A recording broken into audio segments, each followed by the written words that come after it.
สวัสดีครับวันนี้ผมจะพามาดูเครื่องกึ่ง CNC ระบบตอนนี้กำลังจะเซตมีดอยู่นะครับ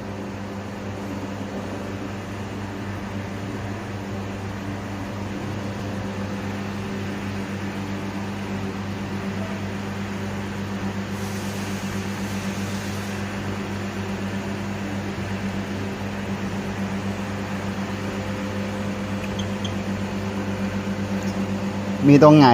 สอบถามได้นะครับขอบพระคุณนะครับสำหรับการรับชม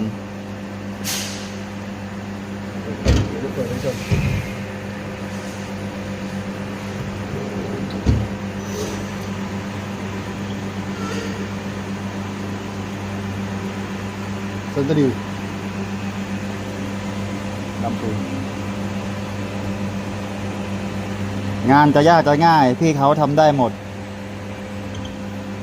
เป็นงานของตัวเอง ประสบการณ์20 ปีทำนู่น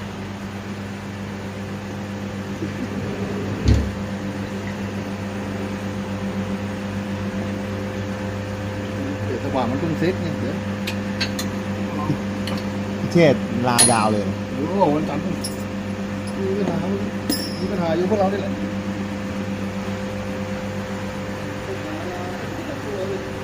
ที่เรารู้ว่าคนที่เราไม่สำคัญ ชิ้นงานเป็นทองแดง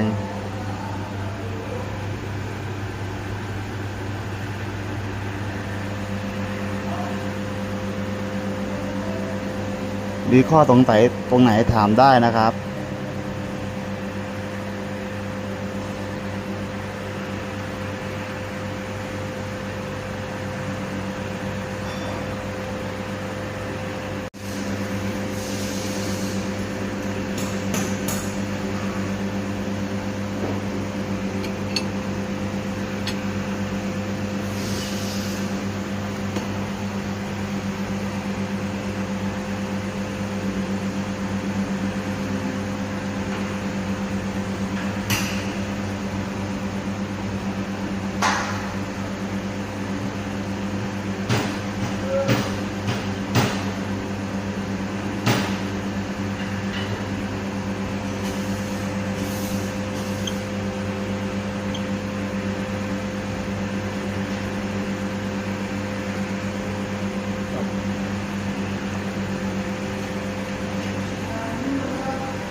หน้าโปรแกรม